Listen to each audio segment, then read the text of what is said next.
fait au Sénégal. Et au Sénégal, et oui, parce qu'on consomme beaucoup de miel au Sénégal. Le miel dont les bienfaits sont immenses. On parlera donc de l'élevage d'abeilles. C'est vrai que c'est l'apiculture, c'est un secteur de l'élevage dont on ne parle pas beaucoup. Eh bien, ce matin, nous vous en parlerons. Ça sera à 7 h avec Alioune Badara Kane et son invité.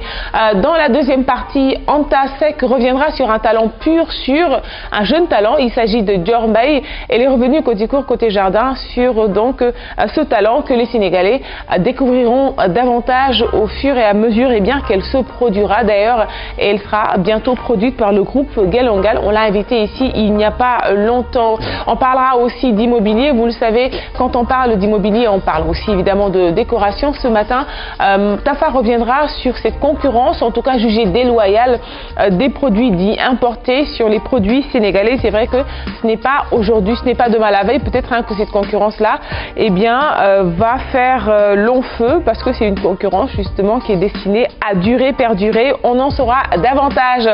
L'actu, c'est l'affaire de René Léon Fonseca. Il nous rejoindra tout à l'heure, mais pour l'heure, je vous propose la chronique horoscope signée Nafissa Ayer. Bélier, comment résister au charme ravageur du lion? N'essayez même pas, vous ne le pourrez pas. Vous formerez un joli duo qui forcera l'admiration. Taureau, avec le scorpion, tout débutera par une amitié joyeuse et complice.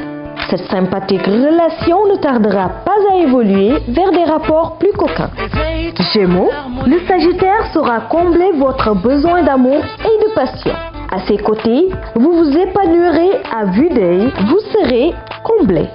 Cancer, la Vierge vous aimera sans condition. Vous serez son héros favori, elle vous équilibrera. Quant à vous, vous la sublimerez. Lion, les vents sont favorables entre vous et les Gémeaux. Vous entrez dans une phase de développement de votre relation. À vous de jouer. Vierge, vous vous rapprocherez d'une balance. Une tendre complicité s'installera entre vous. Avec elle, votre communication sera d'une fluidité inhabituelle. Balance, le Capricorne tiendra une place prioritaire dans votre vie. Vous vous accorderez plus de temps en tête-à-tête pour votre plus grand bonheur. Scorpion, entre le poisson et vous s'installera une connivence exceptionnelle sur le plan intellectuel, sensuel et sexuel, le coup de foudre. Sagittaire, la ténacité du taureau sera payante. Vous l'intéressez depuis longtemps, eh bien, cette semaine, vous devriez conclure. Capricorne, le mot amour clignote à chaque fois que vous croisez le Verseau. Qu'attendez-vous pour le brancher une bonne fois pour toutes? Verseau, le contact avec la Vierge sera spontanément sympathique. Il a de grandes chances d'évoluer en amour.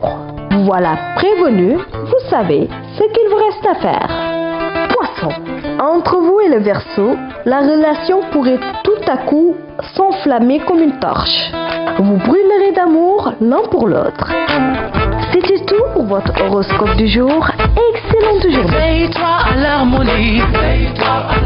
Et oui, commencer la journée en musique, c'est magnifique et c'est ce que fait tous les matins René Léon quand il est dans son bureau pour préparer son journal, n'est-ce pas René? Tout à fait. Tu écoutes de la musique en préparant ton journal? De la musique, de la bonne musique. Quel genre de musique tu écoutes en général? Country. Du jazz, country, ouais. J'adore. De la salsa aussi. J'adore la salsa. Bon, ben voilà, on a quelques goûts musicaux de René Léon, dont voici le flash.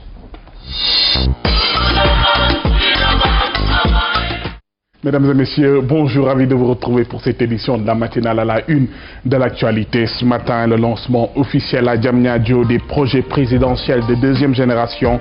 Le chef de l'État a donné hier le coup d'envoi des travaux de l'hôtel 5 étoiles du Palais des Sports qui sera livré dans 12 mois et du parc des expositions. Ce dernier va coûter 14 milliards de francs CFA. Explication tout à l'heure. Et puis, le chiffre du jour, 3 millions, c'est le nombre officiel d'immigrés sénégalais disséminés à travers le monde. C'est l'Agence nationale de la statistique et de la démographie qui donne l'information.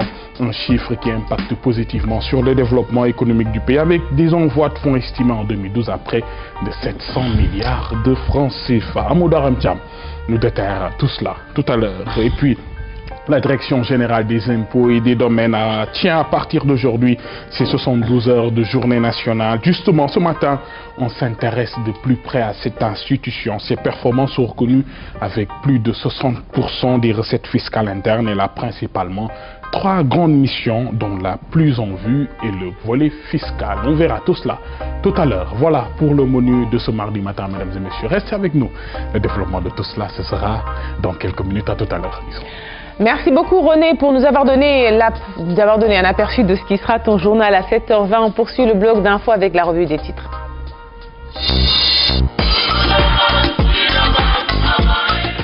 Une revue des titres que nous démarrons avec Le Soleil. Macky Sall lance les projets de deuxième génération à Diamniadio. Un stade omnisport, un parc d'exposition et un hôtel livré dans 14 mois. Le privé national invité à investir dans le pôle et puis Habitat, l'engagement de la BHS loué. La BHS, c'est la Banque de l'Habitat du Sénégal. Et puis cette information économique, hydrocarbures, importante découverte de gaz au large de Kayar. Et puis vous savez, nous sommes en plein dans l'appel de Seydina Limamoulaye. Seydina Limamoulaye, un homme dévoué à la cause de Dieu selon Abdoulaye Daouda Diallo, le ministre de l'Intérieur. Et puis toujours économie, transfert d'argent, 876 milliards de francs CFA envoyés par les Sénégalais en 2014. C'est vrai que c'est une manne importante. Anne Badra, peut-être un mot sur cette manne en fait financière beaucoup plus importante d'ailleurs que l'aide au développement. Mais en tout cas, c'est très important hein, parce que leur impact, en tout cas, sur le développement du Sénégal maintenant n'est plus à démontrer parce qu'on sait que le Sénégal est un bouger et en Afrique, on fait partie quand même de ceux-là qui sont le plus souvent hors de leur pays, mais pour la bonne cause, pour ramener de l'argent chez eux, pour contribuer au développement de leurs différents terroirs. Et on voit que dans certaines zones du Sénégal, surtout par exemple dans le Fouta, dans le Ndiambour, beaucoup de projets sont portés par ces migrants. Et l'État l'a tellement bien compris, en tout cas, qu'il y a même cette volonté du chef de l'État là de leur octroyer maintenant un poste de député, si je ne me trompe pas, avec la réforme constitutionnelle, oui, pour montrer l'importance qu'on accorde à cette diaspora-là qui contribue de façon vraiment réelle au développement du Sénégal. Oui. On sait que j'ai cité le Nord, j'ai cité un peu le Ndiambour, mais allez à Touba, parce que beaucoup d'infrastructures portent l'empreinte de ces dignes fils du Sénégal qui méritent davantage d'être soutenus. Et c'est une fierté pour nous Sénégalais de les croiser à l'étranger. Et bien souvent, à la sueur de leur front, ils font tout pour contribuer au développement de leur pays. Tout à fait. Et pourquoi pas même une 15e région qui s'appellerait la diaspora. La diaspora, voilà. On poursuit cette revue des titres avec Sud Quotidien. Unité des familles religieuses, crise scolaire, citoyenneté, lutte contre les inégalités sociales et la pauvreté. L'appel de Yoff nous renseigne nos confrères. Et puis, état d'avancement du code de la presse, Hélène Tine interpelle le gouvernement. L'Observateur nous parle de ce blocus de la frontière, plainte contre le Sénégal, la CEDEAO déboute Diamé, la plainte gambienne déclarée sans objet, nous renseigne nos confrères. Et puis, entretien avec le ministre de l'Éducation qui va intéresser notre consultant éducation, Massamba Thiam. Serine Baïtiam ouvre son cahier. Si des forces veulent prendre en otage l'école, elles trouveront l'État sur leur chemin. Et puis voilà, c'est quelques infos à lire à la une de l'Observateur. Wolf Quotidien revient sur ce blocus. Négociation entre Dakar et Banjul, Yahya Jammeh exige la levée du blocus avant tout dialogue. Nos confrères nous renseignent que l'économie gambienne serait au bord du gouffre et que la police a réprimé encore des manifestants. Le Populaire, dialogue politique, le porte-parole de l'APR et du gouvernement remet les pendules à l'heure, ni négociation ni retrouvailles libérales. Seydou Gueye qui donc s'exprime dans les colonnes du Populaire. Seydou Gueye précise que le pays n'est pas en crise, que l'agenda à élaborer doit concerner les questions à enjeu pour le développement du pays et non des préoccupations partisanes. On termine cette revue des titres avec 3 quotidiens. D'abord, Grand Place, arrestation des faux monnayeurs, le coup de maître de la DIC. Et puis, appel des Layènes, énième miracle de Baïlaï. Les dauphins ont encore répondu présent. Et on reparle de la politique Ouad désigne des mandataires pour le dialogue. Oumar Sarr à la tête des négociations du PDS. Fada et Idi isolés, début des pourparlers. On ouvre à présent l'actualité sportive avec Stade d'abord, soulier d'or européen, Suarez, largue, Ronaldo. Prix Marc Vivien Fouet 2016, Cher Ndoye, deuxième meilleur joueur africain. Et puis Matarba, le ministre des Sports sur Burundi-Sénégal du 4 juin, que la Fédération sénégalaise engage le respect à attendre de la CAF. On termine avec Sounoulamb, Zos, Gargambos et Papa Sow, tous à terre, Modlo pour sortir Parcelles du trou. Voilà, c'était quelques infos à lire à la une de nos quotidiens. Merci d'avoir suivi. On va poursuivre avec la chronique Jim.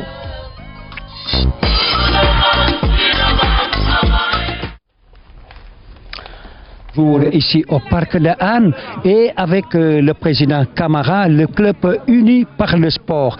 Alors que président, nous allons vers un autre atelier, il s'agit justement du gainage. Alors le gainage, il est très important. Alors justement, que pensez-vous de cet exercice gainage?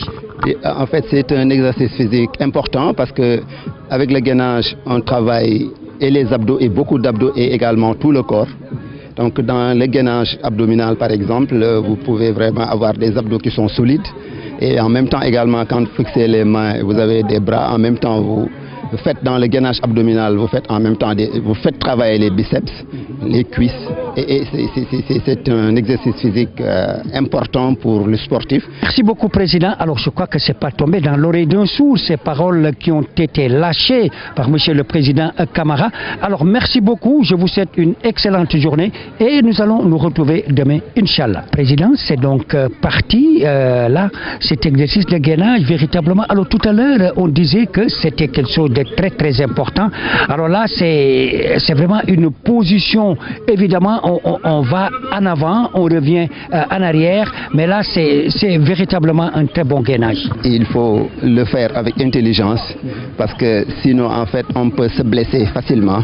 Voilà pourquoi nous travaillons avec des coachs en fait qui sont des professionnels et qui ont l'expérience et l'expertise en fait nécessaire. Alors donc là effectivement c'est le gainage et tous ces mouvements là participent au gainage et participent également à renforcer les muscles. Et justement exerce véritablement de la meilleure des manières le moment expiratoire. Effectivement, ils montrent leur fatigue. Mais effectivement, c'est un effort physique qu'ils fournissent, normal en fait, qu'ils soufflent en fait. Et quand ils soufflent, c'est important.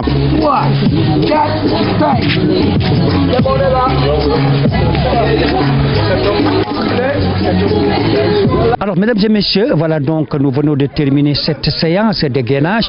Alors une séance de gainage véritablement extraordinaire. Alors certainement président, le coach aussi est à remercier. Oui, c'est le lieu aujourd'hui de remercier en fait tous les membres unis par le sport. Parce que nous sommes dans le bénévolat pur et dur, parce que nous sommes des agents de développement communautaire, des éveilleurs de conscience, des leaders d'opinion. Nous sommes avec les masses et nous voulons en fait promouvoir le sport, mais aider en fait à aider en fait le parc de Hann. Nous invitons toutes les populations sénégalaises et dakaroises en fait à préserver ce cadre parce que c'est le seul poumon vert utilisable de Dakar. Merci beaucoup président. Alors je crois que c'est pas tombé dans l'oreille d'un sourd ces paroles qui ont été lâchées par monsieur le président Camara. Alors merci beaucoup, je vous souhaite une excellente journée et nous allons nous retrouver demain Inch'Allah. Voilà, merci beaucoup coach du côté du parc de Hann. C'est vrai que c'est l'un des poumons verts, en tout cas les plus précieux de Dakar. Je ne sais pas si vous faites parfois un tour au parc de Hann. Il m'est arrivé de le faire lorsque j'habitais dans la zone et j'avoue que quand même c'est un bon endroit pour changer les idées et profiter quand même de cet environnement assez clément et qui ne peut que faire du bien à notre santé. Et je recommande vivement à tous ceux-là qui ont la chance, parce que c'est une chance quand même, d'habiter dans l'environnement un peu du parc de Hann, voilà, d'y faire des séjours réguliers, surtout dans l'après-midi, après avoir fini le boulot, c'est bien d'y faire une sortie. Ça fait du bien. Ouais. Merci pour cette page verte, voilà, je vais dire ça comme ça. Allez, on poursuit ce magazine avec la chronique éducation. La chronique éducation, j'appelle Massamba à me rejoindre tout de suite. On va parler de plusieurs sujets, dont livre ouvert. C'est un concept qui encourage les élèves à davantage pratiquer la lecture. Vous le savez, la pratique de la lecture, c'est vrai que c'est une pratique d'abord, on va dire, c'est comment on peut le dire, individuelle. En fait, ça demande en tout cas une certaine retenue, je veux dire, quand je parle de retenue, c'est-à-dire que ça demande de s'isoler en fait, parce qu'on ne peut pas pratiquer la lecture à 2 ou à 3 ou à 4, même s'il y a des clubs de lecture, Massamba. C'est vrai que l'idéal, c'est d'avoir un projet de lecture. C'est quelqu'un qui se retire, qui lit, qui voyage, qui découvre beaucoup de choses. Maintenant, dans un groupe ou dans un établissement scolaire, il est peut-être possible d'animer, parce qu'il y a ce qu'on appelle l'animation autour des bibliothèques. Et ça encourage les élèves en créant peut-être un petit concours de lecture, un petit concours de poésie. Donc quelque chose qui amène vraiment les élèves à être en contact avec les livres. Ça c'est possible. Et c'est ce qui s'est passé effectivement au CM Blaise Diagne. Vous savez, Blaise Diagne, c'est un lycée, mais c'est un collège aussi. Donc au niveau du collège, des initiatives ont été prises et il s'agit effectivement dans le cadre d'un projet livre ouvert où véritablement celle qui gère la bibliothèque, la responsable de la bibliothèque, qui est déjà aussi professeure de lettres, Madame Nafissatou Diawara Ndoye, a peut-être réfléchi avec ses collègues professeurs et ont trouvé le concept livre ouvert. Livre ouvert donc qui a permis de mettre en compétition des élèves et c'était le moment de les fêter et de leur donner aussi des distinctions pour leur dire Djarama, donc peut-être encourager les autres, inciter les autres à davantage venir à la bibliothèque et c'est un peu ce que nous allons voir dans ces images.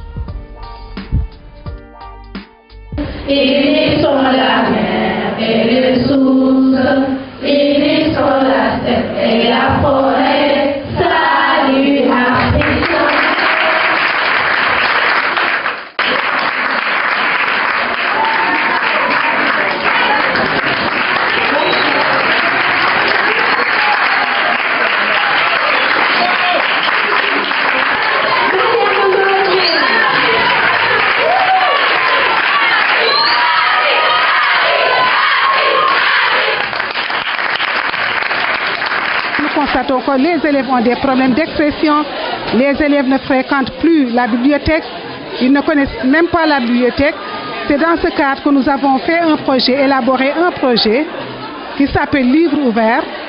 Et donc, dans ce projet, nous avons créé un club de lecture. Il est vraiment pour un club de lecture. Nous avons fait beaucoup d'activités, parmi lesquelles le concours de dictée. Nous étions en train de récompenser les lauréats. Et nous avons d'autres activités, concours de lecture au mois de mai, concours de slogans. Et nous avons aussi programmé de faire des concours internes, épelle-moi, donc tout ce qui est en rapport avec la langue française.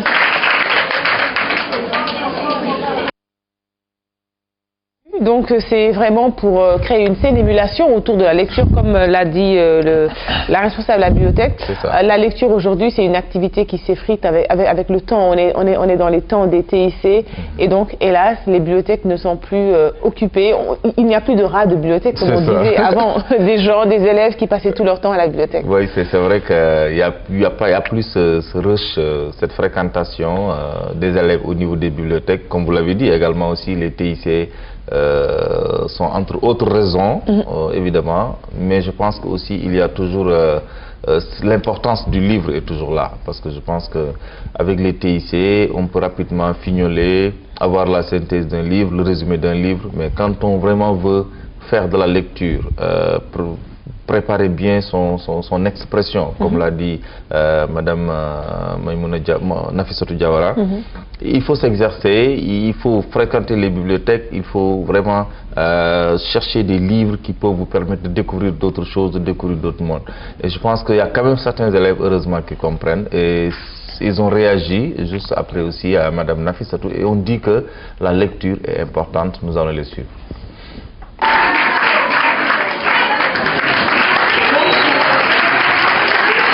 La bibliothèque est source de connaissances, source de savoir. La bibliothèque, c'est un trésor. Donc je recommande, je demande aux élèves, je lance un cri chaleureux aux élèves de venir à la bibliothèque. Nous sommes là pour les accueillir, nous sommes là pour les aider, parce que nous ne sommes pas que des responsables de bibliothèque, nous sommes aussi professeurs de lettres. J'incite beaucoup les jeunes, surtout les élèves de la 3e, les élèves du cycle secondaire, à beaucoup lire. parce que c'est vraiment trop important. Parce que même ceux qui font la série F, s'ils sont pas très bons, très forts en français, ils ne pourront pas réussir la série. C'est pas juste la série L. Ce ne sont pas juste les élèves, les littéraires qui doivent lire, même les scientifiques. Ils ont besoin de la langue française pour mieux comprendre leurs épreuves surtout. Ils doivent lire pour avoir un bon niveau en français. Oui, ils pourront faire des échanges, oui. Et ils en auront besoin aussi pour atteindre les classes supérieures. C'est le travail, simplement. Le travail, il n'y a pas de secret. Travailler, ça m'a apporté beaucoup de connaissances, de compétences, tout. Et même des fois, tu ne comprends pas des mots, tu ouvres le dictionnaire, tu sais quel est le sens des mots par rapport dans une phrase ou bien. Et en fait, c'est la grande gagnante. C'est une élève en 6e. Fatoumata Diop, alors on lui dit bravo. Évidemment, c'est un prétexte, cet élément, pour ouvrir le débat sur les lectures. Et la lecture, c'est vrai qu'il y a des e-books, il y a des livres carrément maintenant qu'on retrouve sur Internet, qu'on télécharge. Mais encore une fois, le principe, et je pense que c'est aussi l'intérêt de cet élément, c'est de dire qu'il y a des lieux dédiés à la lecture. Il y a des objets qui s'appellent livres et qui sont édités, qui sont publiés pour que les gens puissent lire finalement. Et d'ailleurs, notre invité ce matin nous a emmené un livre, Monsieur Karamonjo Sakho, livret de l'apiculture pour l'élevage des abeilles. Donc autant dire que le livre a aussi sa place un peu partout, pas seulement à l'école, pas seulement à l'université, mais dans tous les secteurs d'activité. Oui, peut-être un mot, monsieur. Oui, en fait, nous avons eu à écrire un livre, c'est-à-dire c'était un moyen de vulgariser l'apiculture ou bien la pratique de l'apiculture, de la pratique de la bonne apiculture. Oui. Donc, ce qui fait que le livre a été fait avec la coopération en Suisse. Mais nous sommes en train de travailler pour la réédition de ce livret pour permettre à tout un chacun d'avoir ce livret de base qu'il pourrait servir de le livret de chevet. Et nous sommes ensuite de travailler sur un autre livret sur les bienfaits du miel. Ça c'est vrai. Moi déjà j'ai mis du miel ce matin dans mon kéléba. Je vous assure que c'est très agréable au goût, au palais. On va revenir avec vous tout à l'heure à 7h. On va pour terminer. 10 mots quand même qui ont fait leur apparition dans le dictionnaire, mais écrits autrement. Voilà. Oui, je pense qu'il s'agit d'une réforme globale de l'orthographe, voilà, un peu du français. Et il faut le dire, Nafi, le problème a été soulevé sur le site web de TV5, donc en février dernier, en février 2015. Mais en réalité, c'est une réforme qui a démarré depuis les années 90. Et c'est une grande réforme. Mais nous allons peut-être juste partager avec nos téléspectateurs quelques mots qui ont changé. Et nous allons voir, normalement, il y a peut-être trois étiquettes qui vont venir. D'abord, nous allons voir sur les images qui vont bientôt défiler. D'abord, quelques mots qui changent. Par exemple, vous prenez oignon, qui s'écrivait O-I-G-N-O-N et qui devient oignon simplement, avec O. Vous avez par exemple nénuphar qui s'écrivait avec PH sur le F. Maintenant, non, le PH disparaît et donne nénuphar simplement. Dieu sait que c'est moins charmant. Voilà. Donc, avec le PH, voilà. Donc, vous voyez, c'est un peu un souci d'équilibre, peut-être un souci également aussi d'efficacité sur la langue qui amène peut-être souvent les académiciens à se prononcer, parce qu'en fait c'était une discussion où on a demandé à des gens de réfléchir sur qu'est-ce qui devrait pouvoir faire avancer cette langue, parce qu'il faut dire que la langue aussi est conforme un peu à l'évolution scientifique, à l'évolution technologique. Tout à fait. Nous avons un environnement qui a changé, les technologies avancent, nous sommes dans un autre ère comme vous l'avez dit, etc. Alors ça c'était la première partie de 2 mots qu'on avait. La deuxième partie va montrer un autre aspect de changement. Ici, il s'agit de l'accent nouveau d'ailleurs, on s'excuse d'abord pour nouveau parce qu'on est en train de parler de réforme de l'orthographe. Mais nouveau n'a pas changé d'écriture, c'est nous qui on s'est trompé, c'est N-O-V-E-A-U, voilà, et donc pas le contraire. Non, reviens, il peut revenir sur les images. Oui, voilà. Donc ça doit être... Voilà, c'est juste une petite... Mais c'est ça, hein, ils ont mis... ils ont inversé. Ils ont inversé. Donc s'entraîner. Là, c'est l'accent circonflexe qui saute et qui devient s'entraîner simplement. D'accord. Voilà. Et maîtresse La même chose, j'imagine. Maîtresse, donc l'accent circonflexe saute. Paraître également aussi devient simplement paraître. Donc ça, c'est le coup qui devient certainement coup. Alors, ce qu'il faut retenir, avant d'attaquer la troisième étiquette, c'est qu'il n'y a pas encore l'obligation d'utilisation. Il y a quand même le conseil. Les académiciens conseillent aux professeurs, aux enseignants, de réfléchir et de commencer à enseigner. Mais on n'a pas dit rigoureusement que c'est ça qu'il faut systématiquement. Alors si je comprends bien, dans une dictée, si un élève met paraître sans accent circonflexe, il n'a pas de faute. Il n'a pas fait de faute. Voilà, il n'a pas de faute. Par contre, si l'autre aussi continue à mettre paraître, il n'y a pas encore une loi catégorique sur la question. Qui arrête tout. Maintenant, il y a la troisième étiquette qui va nous donner d'autres changements, mais cette fois-ci, c'est sur le trait d'union. Oui. Alors, sur le trait d'union, vous voyez week-end qui devient week-end directement. Bon, déjà, c'est un mot importé de l'anglais. Voilà, 1000 pattes, vous voyez. Mais là, 1000 pattes aussi, le trait d'union saute. D'accord. Alors, porte-monnaie aussi, le trait d'union saute. Après-midi, le trait d'union reste, mais dès après-midi, par exemple, au début, on ne mettait pas S, mais maintenant, on le considère comme un mot ordinaire où on met des après-midi avec S. D'accord. Okay. Maintenant, il y a eu beaucoup d'autres changements. Vous avez des changements sur les verbes terminés par ELE. Vous avez des changements également aussi sur, comment on appelle ça, sur donc l'accent circonflexe qui disparaît parfois. Vous avez l'accent circonflexe aussi qui reste sur certains mots comme les verbes, par exemple du, fut, quand c'est lié à une conjugaison. D'accord. Donc je pense que l'idéal, c'est de juste savoir qu'il y a eu ces réformes.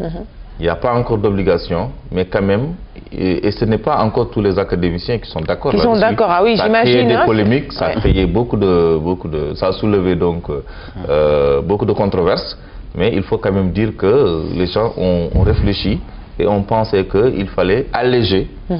Dans le cadre du vocabulaire de façon générale, il faut alléger certains mots qui étaient assez lourds, mais également aussi certains mots qui prêtaient confusion. Par exemple, vous prenez les nombres composés, 21, là ça devient tout est soudé avec des traits d'union. Maintenant, ça permet par exemple de régler un problème. Je donne un exemple, par exemple 61 tiers. Oui. Quand tu dis 61 tiers, tu as 61 plus 1 tiers. Oui. Et il peut arriver maintenant que tu as 61 tiers. Absolument. Donc, il faut mettre le trait d'union dans le nombre composé que de le mettre maintenant sur l'autre. Donc tout ça, c'est des aspects sur lesquels nous allons revenir avec des puristes. Tout à fait, oui, parce que déjà... Il y a des profs de français qui sont très indiqués pour en parler. Et nous c'était juste pour le prétexte. Et de faire inviter maintenant des gens qui vont discuter avec nous sur le problème. Et d'ailleurs, parlons de puristes et on va terminer par là. Donc surtout les francophones, l'Afrique francophone dit qu'elle n'a pas vraiment été associée à cette réforme-là. Or, quand même, nous sommes partie prenante de la langue française. J'allais dire qu'il y a beaucoup de mots comme essencerie, dibiterie qui sont entrés dans le dictionnaire et c'est du fait justement des acteurs francophones, mais du côté de l'Afrique. Merci beaucoup Massamba pour cette chronique éducation à retrouver sur la page Facebook, mais aussi sur Internet. Et en attendant, on reçoit avec beaucoup de plaisir Monsieur Karamoko Sakho. C'est tout de suite.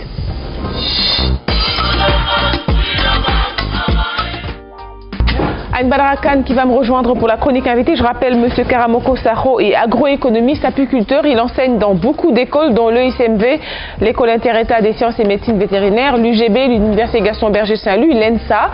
Il est dans la filière production animale et il enseigne des étudiants de licence ce matin. Il est là pour nous parler donc de l'élevage des abeilles. Des abeilles et surtout du miel. Mais j'espère que le miel conserve quand même son orthographe. Hein? On ne met pas Y.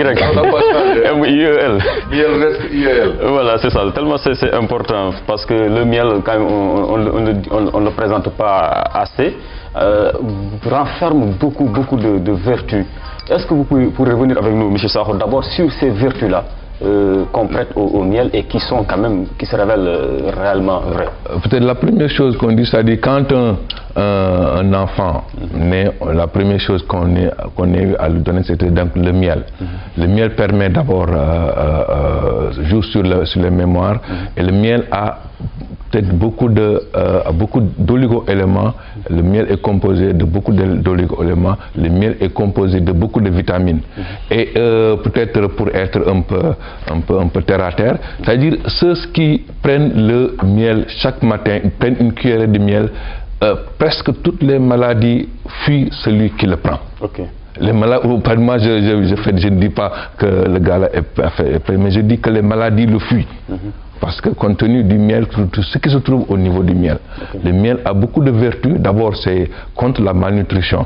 Le miel est beaucoup plus utilisé, doit être utilisé contre la malnutrition. Parce que ceux qui prennent une cuillerée de miel, en tout cas au niveau de leur alimentation, ils ont beaucoup, par rapport à leurs besoins de corps humain, ils ont reçu beaucoup d'éléments par rapport à leurs besoins de leur corps, et ensuite ça permet de jouer beaucoup plus sur sur sa santé aussi. Donc, sa santé. Et pour corroborer ce que vous venez de dire, en tout cas le miel est bien souvent cité dans les livres sacrés, que ce soit la Bible, le Saint-Coran. Alors vous représentez donc l'Union des agriculteurs des apiculteurs du Sénégal, et aussi développé au Sénégal. Oui, en fait, je suis le secrétaire général de l'Union nationale des apiculteurs du Sénégal. L'Union nationale des apiculteurs du Sénégal a été mise en place pour essayer de faire bénéficier aux apiculteurs de la synergie de groupe et d'essayer de travailler par rapport à la professionnalisation de ce secteur. C'est un secteur qui est disons, qui est un peu, en fait, dont les acteurs ne sont pas, disons, considérés comme des professionnels. Parce que peut-être il y a très peu d'apiculteurs qui se déclarent apiculteurs professionnels.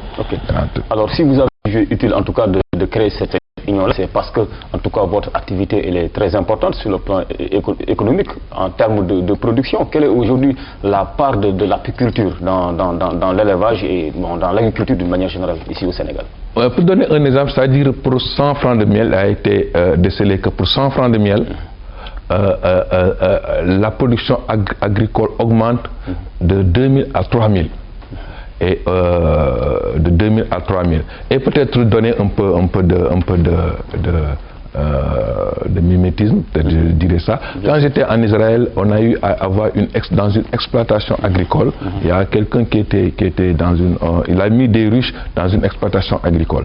Et le propriétaire de l'exploitation agricole a eu à lui payer, et le gars est parti avec son chèque, est parti avec ses ruches et son miel. Donc ça veut dire que l'exploitant agricole a bénéficié de l'apport des abeilles par rapport à l'augmentation de ces cultures. Donc peut-être pour signifier que ici, c'est l'aspect de la pollinisation. La pollinisation est l'aspect le plus important de l'apiculture. Mais ici, on ne se focalise que par rapport à la production de miel.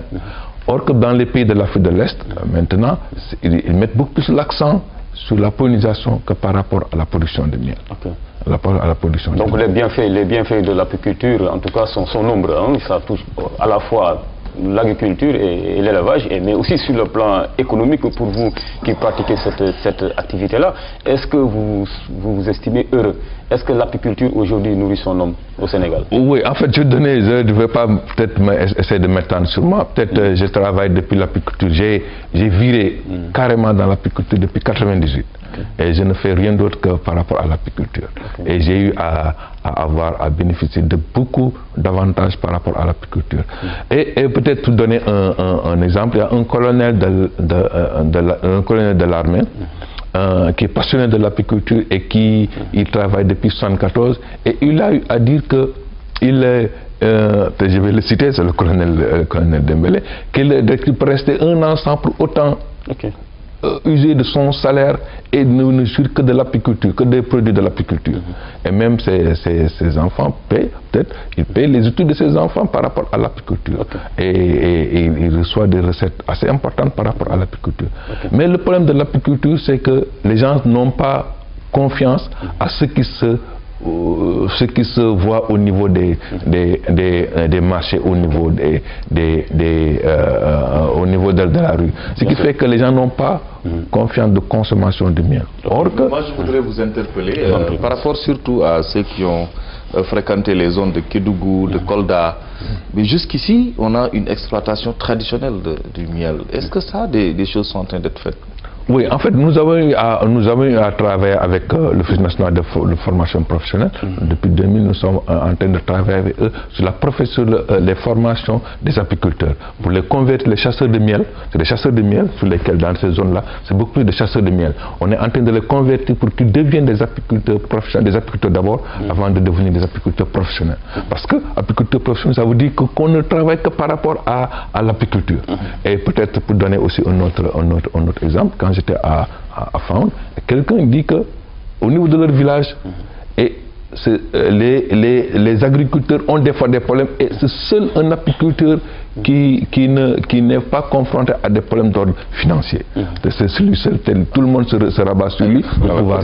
Une dernière question. Vous utilisez c'est les abeilles, hein? Oui. Comment ça se passe la transaction? Est-ce qu'il y a un marché où ça s'achète? Non, en fait, il y a trois manières d'acquérir des abeilles au niveau des ruches. D'abord, attendre parce qu'à peu près il y a 2 millions de colonies d'abeilles qui n'ont pas où aller. Donc il s'agit de les mettre, de les mettre dans une condition, d'essayer de mettre en place une condition où elles pourraient venir s'installer. Ce qu'on appelle les ruches, c'est les ruches, c'est les ruches. Oui. D'abord, les abeilles peuvent venir s'installer d'elles-mêmes au niveau des ruches. Excusez-moi, vous construisez les ruches ou comment vous faites? Oui, il y a les ruches, il y a différents types de ruches qui existent à travers le monde. Oui. Mais ici, il y a à peu près principalement 4 types de ruches qui existent ici. D'abord, les ruches traditionnelles. Oui. Les ruches traditionnelles, il y en a des milliers de ruches traditionnelles, à peu près 200 000 ruches traditionnelles qui sont faites en bois, en paille, en ciment, en mortier.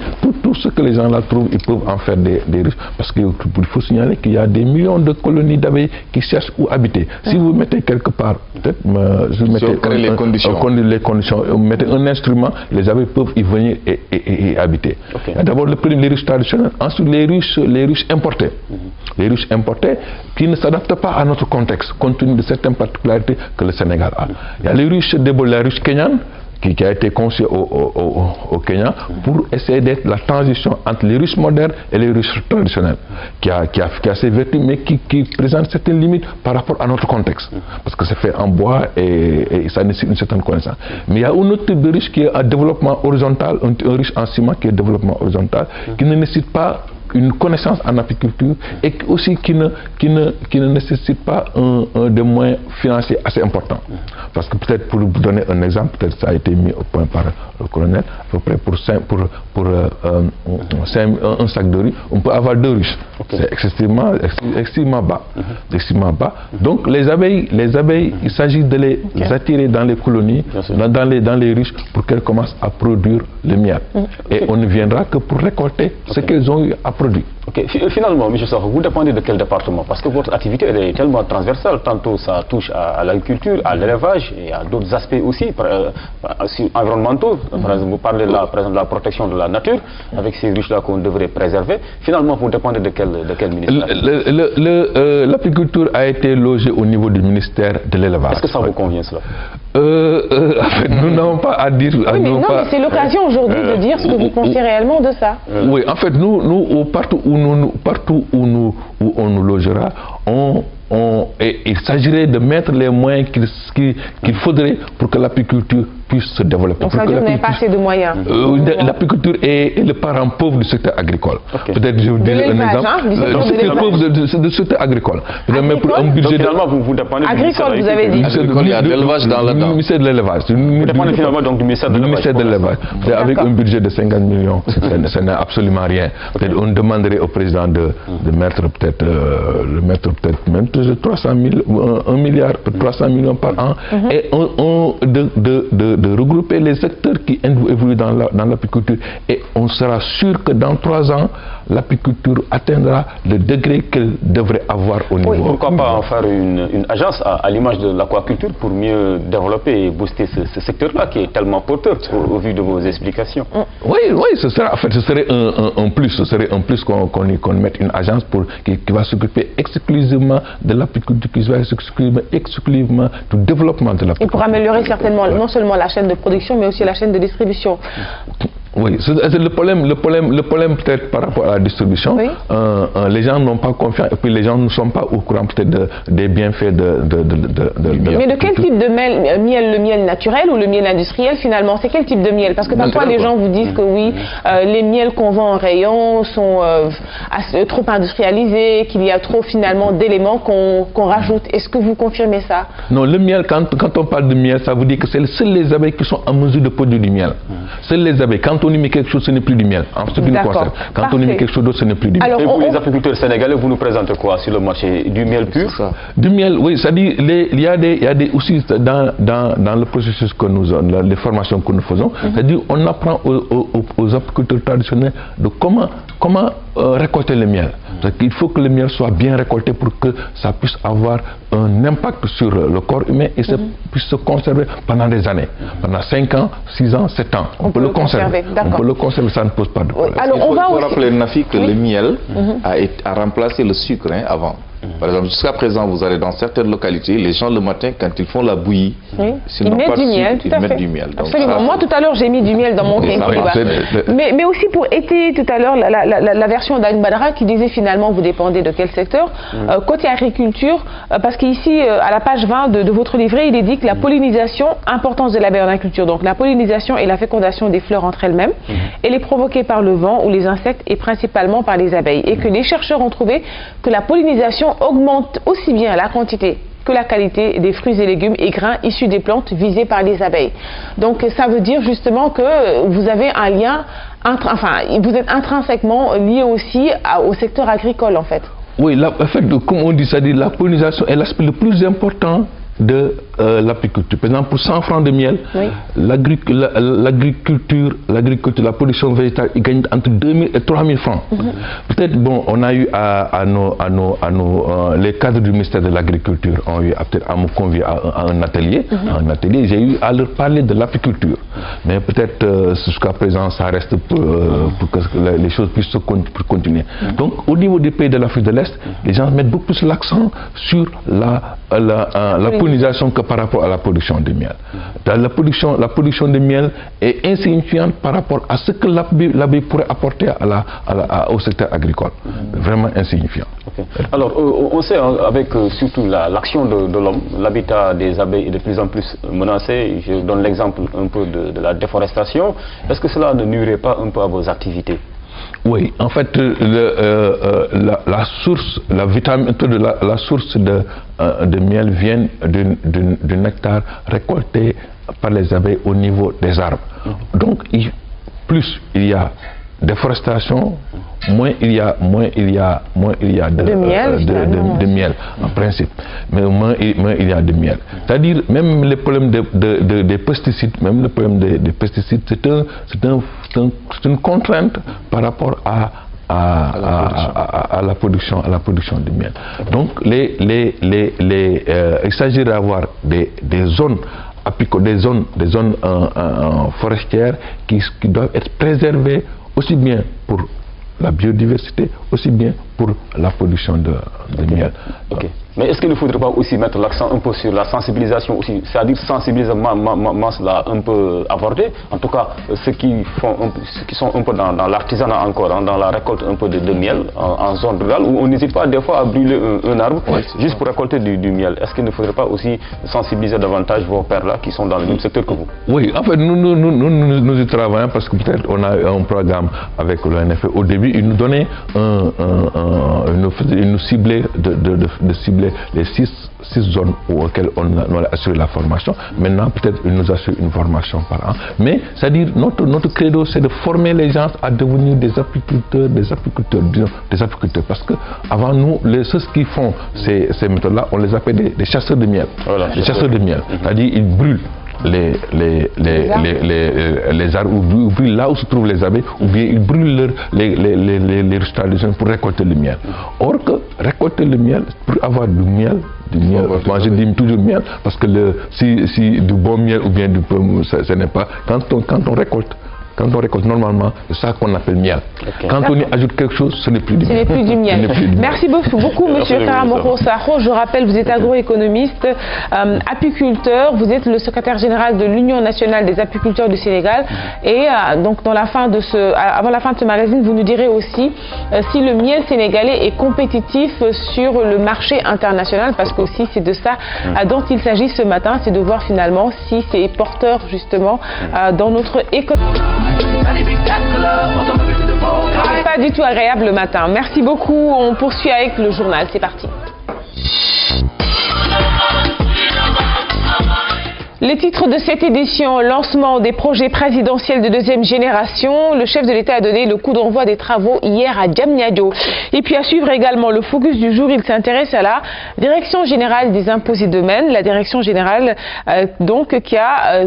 qui démarre ce matin justement la journée nationale des impôts et domaines. René, c'est à toi. Tout à fait, Nafi, mesdames et messieurs. Merci de nous accueillir chez vous. On parle d'abord du lancement officiel à Diamniadio des projets présidentiels de deuxième génération. Le chef de l'État a donné hier le coup d'envoi des travaux de l'hôtel 5 étoiles qui bénéficiera d'un label international, du palais des sports qui sera livré dans 14 mois, du parc des expositions et du parc technologique numérique, un des projets phares du plan Sénégal émergent. Ce dernier, d'ailleurs, sera financé par la Banque africaine de développement. On voit tout cela avec Pape Biram Bigendiaï. L'image est symbolique.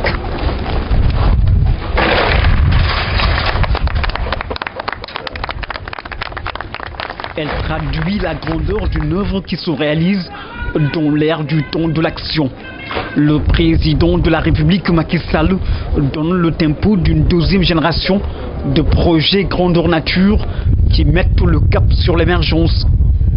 Créer une ville nouvelle, intégrée, sur la base de la mixité urbaine et sociale, regroupant ainsi des quartiers administratifs, des zones d'habitation mixtes, des zones industrielles, des universités et centres de recherche, une cité du savoir, des espaces d'affaires et des infrastructures sportives.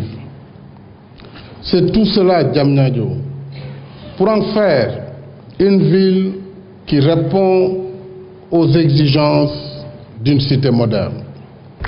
3 projets lancés à titre symbolique, mais la deuxième génération va au-delà du palais des sports, de l'hôtel 5 étoiles et du parc des expositions.